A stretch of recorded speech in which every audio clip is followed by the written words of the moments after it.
agradecer por la concurrencia, agradecer la invitación. El tema que voy a exponer es la crisis hipertiroidea, también denominada tormenta tiroidea. Esta es una urgencia médica donde tenemos que tener un alto nivel de sospecha y especialmente son pacientes que llegan a las unidades de emergencia y donde tanto el médico general, emergenciólogo o médico internista que trabajan en esta área deben tener la capacidad para poder sospechar de una tormenta tiroidea. Vamos a comenzar definiendo qué es una tormenta tiroidea. La tormenta tiroidea es una forma más severa de tirotoxicosis que causa disfunción tiroidea.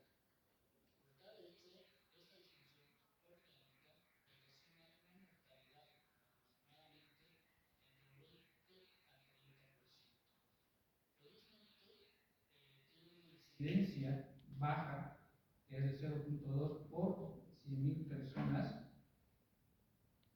año, donde diferentes estudios, tanto en Estados Unidos como en Japón, demuestran una prevalencia del 16.2% y del 5.4%. Es más frecuente en mujeres, con una incidencia de 1.4 y varones de 0.7. Además, debemos saber la definición de tirotoxicosis, que es un síndrome causado por el exceso de hormonas tiroideas circulantes, independientemente de su fuente. Esto es muy importante saber, ya que, como vemos acá en esta diapositiva, tenemos dos fuentes, exógena y endógena. La exógena es debida por la administración de levotiroxina, que puede ser de forma accidental o iatrogénica. Generalmente los pacientes no van a medir o no van a saber los familiares si es que han tomado levotiroxina en una cantidad abundante. Posteriormente, entre las fuentes endógenas vamos a tener la que es la más importante, que es debida al exceso de síntesis y secreción de la hormona tiroidea.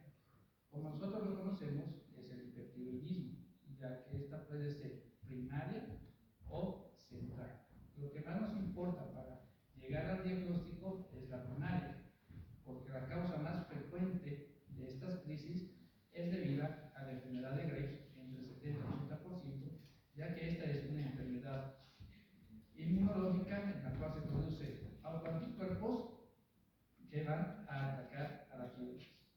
Entre las causas que le continúan estaría el bocio multinodular tóxico y el adenoma tóxico. Como podemos ver, el hipertiroidismo central tiene una baja incidencia. Otra fuente endógena rara sería la destrucción del folículo tiroideo, la cual va a liberar las hormonas tiroideas, lo cual conocemos como tiroiditis. ¿Cuáles son las principales causas que pueden provocar esta tormenta tiroidea? Como les recalco, es la enfermedad de Graves, el bocio multinodular tóxico y el adenoma tóxico. Importante, siempre hay que buscar un precipitante en todos los pacientes, aunque la literatura menciona que aproximadamente entre 45% al 30% no se llega a identificar claramente cuál ha sido la causa precipitante. Algunas causas emergentes en nuestra época son las tiroiditis agudas debido a la pandemia que tuvimos del COVID-19 y otros que es por el intento de suicidio. Entre los factores precipitantes tenemos un montón en la lista. Yo lo he agrupado en infecciones, en cirugías tiroideas, no tiroideas, traumatismos, enfermedades agudas y graves, embarazo, parto, el cese de la toma de antitiroideos, que es muy importante, ya que generalmente los pacientes son diagnosticados de hipertiroidismo debido por la falta de recursos económicos, no llegan a comprar dicho medicamento y la administración del yodo endógeno. Como podemos ver en este estudio que se realizó en Japón, de los factores precipitantes más frecuentes que se ha observado en relación a una tormenta tiroidea, tenemos el uso irregular o la interrupción de medicamentos antitiroideos, ya sea el metimazol o el propiltiuracil. Como segunda causa tenemos las infecciones y después tenemos varias enfermedades como la citoacidosis, el trauma, las cirugías torácicas, que a las cirugías tiroideas, donde fue descrita por primera vez esta emergencia, ¿no? Entonces nos tenemos que preguntar, ¿cómo hago el diagnóstico de una tormenta tiroidea? El diagnóstico es netamente clínico. Los valores de laboratorio no se ha establecido algún corte, como vamos a ver, ya que las hormonas tiroideas aumentan el metabolismo y actúan en varios tejidos del organismo, van a tener bastantes manifestaciones. Esto podemos apoyarnos con los sistemas de diagnóstico que nos puedan respaldar para manejar a estos pacientes y llevarlos adecuadamente a una unidad de terapia intensiva donde deben ser manejados.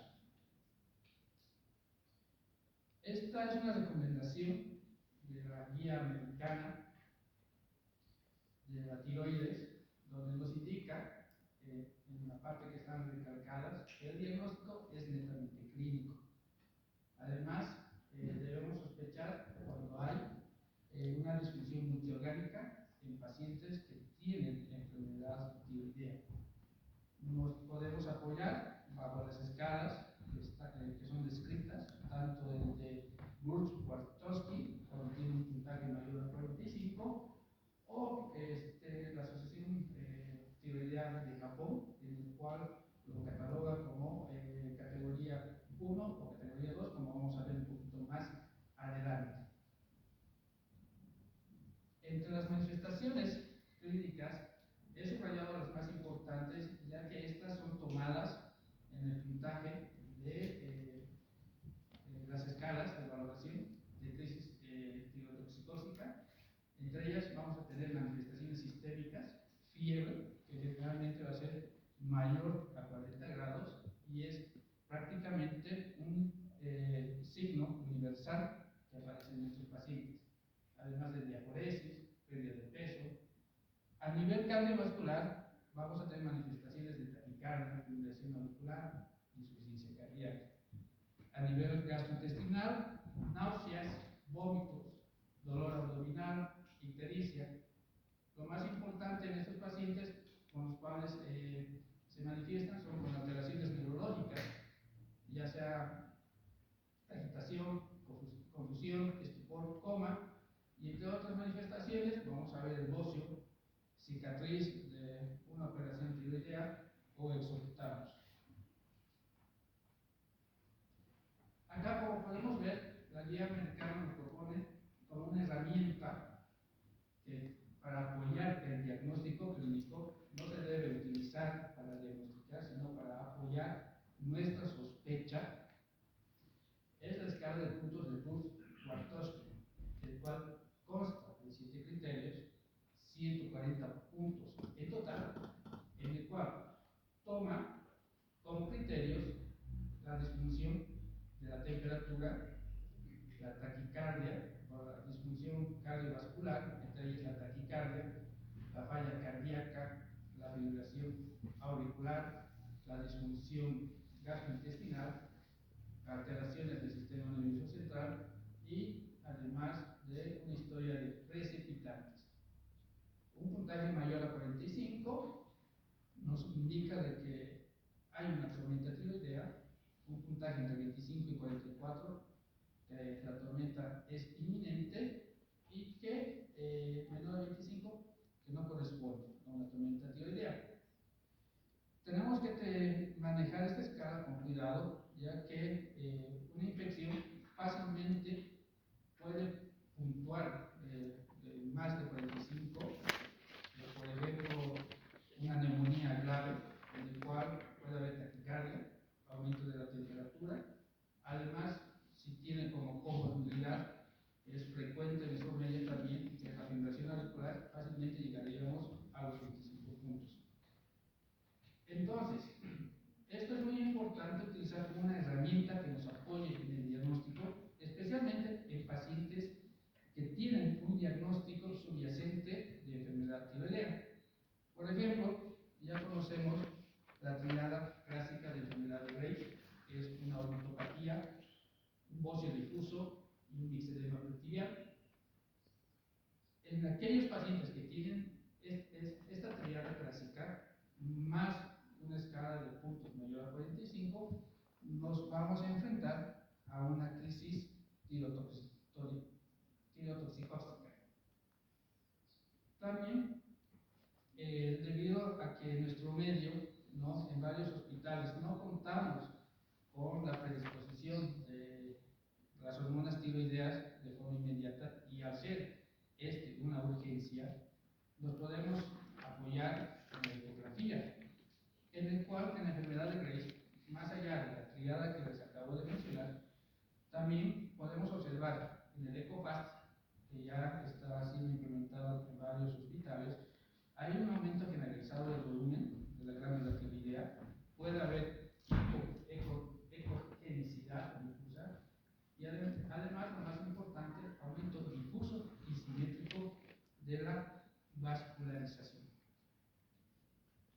Como podemos ver, hay un aumento de la vascularización que también corresponde a una enfermedad de Graves.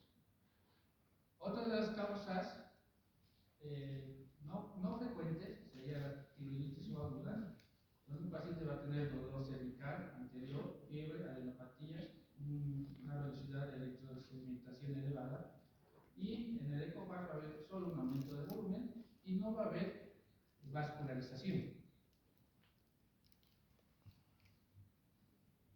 Otra herramienta que nos puede apoyar el diagnóstico de crisis es propuesta por las guías japonesas, que son los criterios de Akamisu, pero si podemos observar, entre su requisito diagnóstico está la alteración de las hormonas tiroideas, una disminución de la TSH y una elevación tanto del T4 como de la T3.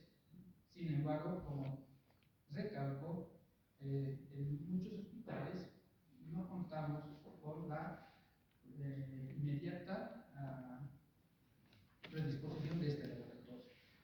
Además que toma como síntomas, al igual que la escala anterior, alteraciones del sistema nervioso central, la fiebre, la taquicardia, falla cardíaca, alteraciones gastrointestinales, y los clasifica según TC1, que sería definitivo, o TC2, sospechoso. En este estudio se vio que la escala tanto de Wartowski como de Kamisu pueden llegar a sobrediagnosticar el diagnóstico hasta un 20%, como les acabo de mencionar. Es por lo tanto que se debe tener una alta sospecha clínica y apoyarnos en estas escalas. En los laboratorios, bueno, básicamente se requiere un perfil tiroideo, difieren las guías, ¿no?, tanto la japonesa como la americana. La japonesa, donde se indica que hay que pedir todo el perfil tiroideo, TSH, T4 libre, T3 y los anticuerpos antitiroideos, para llegar a un diagnóstico rápido. En cambio, en la americana indica que primero hay que pedir una TSH, y si esta es baja, deben pedir la T4 y la T3. El manejo, como indicaba, esta es una emergencia endocrinológica y estos pacientes deben ser manejados en unidades de terapia intensiva. Nuestros objetivos tienen que ser bloquear la síntesis y la acción de la hormona, revertir las descompensaciones multisistémicas y tratar las causas desencadenantes. Como medidas generales nos basamos en estos 5 pilares. Vuelvo a destacar: hay que estabilizar y y monitorizar al paciente. Hay que controlar los signos y síntomas sistémicos. Hay que controlar las manifestaciones específicas de cada órgano que puede estar afectado.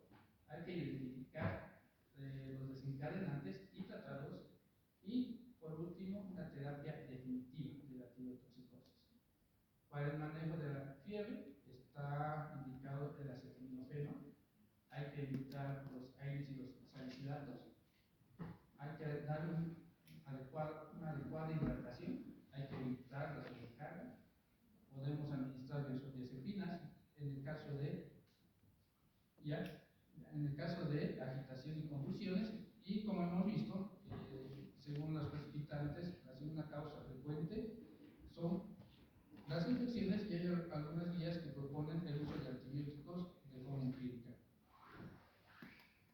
Para el tratamiento específico nos vamos a basar en las 5 Bs: bloquear la síntesis de las hormonas tiroideas, bloquear la liberación, bloquear la conversión periférica, usar el beta bloqueo y bloquear la recirculación enterohepática, ya que las hormonas tiroideas se eliminan principalmente por la vía gastrointestinal. Está bien, me apuro. Entonces, en cuanto al bloqueo de la síntesis de las hormonas tiroideas, vamos a utilizar dos medicamentos, que es el metronidazol y el propiltiuracilo, que bloquean la síntesis de la hormona tiroidea. Había un debate entre cuál utilizar primero o cuál es mucho mejor. Antes proponían que el propiltiuracilo era el mejor, ya que aparte de bloquear la síntesis, también inhibía la conversión periférica de las hormonas tiroideas. Ahora hay estudios en el cual demuestra que tanto el metronidazol como el propiltiuracilo tienen la misma eficacia. Además que el propiltiuracilo, como reacción adversa que tiene, es una falla hepática aguda que puede provocar. La dosis que propone es una carga de 40 miligramos y seguido de 20 miligramos cada 4 horas. Este es el estudio donde no se encontró un impacto significativo en la mortalidad utilizando tanto el propiltiuracilo como el metronidazol. En cuanto al bloqueo de la liberación de las hormonas tiroideas, principalmente nosotros utilizamos la solución del Lugol. Esto disminuye la síntesis. La dosis es de 8 gotitas cada 6 horas. Muy importante, hay que administrar 1 hora después de haber iniciado los antitiroideos, debido a los fenómenos que puede ocasionar el fenómeno llamado de Job-Basedow que puede producir. Y en caso de alergias, podemos utilizar el líquido. En cuanto al bloqueo de la conversión de las hormonas, conversión periférica, podemos utilizar esteroides como betabloqueantes. Los esteroides, la hidrocortisona, que es preferentemente el uso, igual a dexametasona. Esto, además del bloqueo de la conversión, nos ayuda a prevenir la insuficiencia adrenal que pueda ocasionar esta crisis tiroidea, además de ayudarnos con bloqueadores, tanto el propranolol como el esmolol. Hay que evitar el uso en pacientes que tengan edema pulmonar. La dosis es entre 680 del propranolol cada 4 horas. Y algunos estudios demuestran que es preferible el uso del esmolol debido a su vida media corta que tiene, tanto en bolo como en infusión, bolo y posterior infusión que se puede utilizar. Y por último tenemos el bloqueo de la circulación enterohepática por el uso de la colesteramina de 4 miligramos cada 6 horas. En casos especiales, cuando sea refractario al tratamiento, podemos utilizar hay dos opciones: la tiroidectomía urgente o una plasmaféresis, que tiene un alto nivel de evidencia. En embarazo es similar al tratamiento que se puede realizar. Las complicaciones son una insuficiencia multiorgánica, insuficiencia cardíaca, arritmias, perforaciones gastrointestinales, un síndrome cerebral hipóxico, una coagulación intravascular diseminada, hasta una septicemia. Las secuelas que pueda tener son daño cerebral, atrofia muscular, enfermedad cerebrovascular, deterioro de la función renal y psicosis. El pronóstico es, como decía, tiene una mortalidad de 20 a 30, utilizar el Apache 2 como ayuda para determinar el pronóstico de la tormenta tiroidea. Y como puntos claves, la tormenta tiroidea, si bien tiene una baja incidencia, pero tiene una alta mortalidad, como hemos visto, tiene múltiples etiologías, siendo la enfermedad de Graves la más frecuente.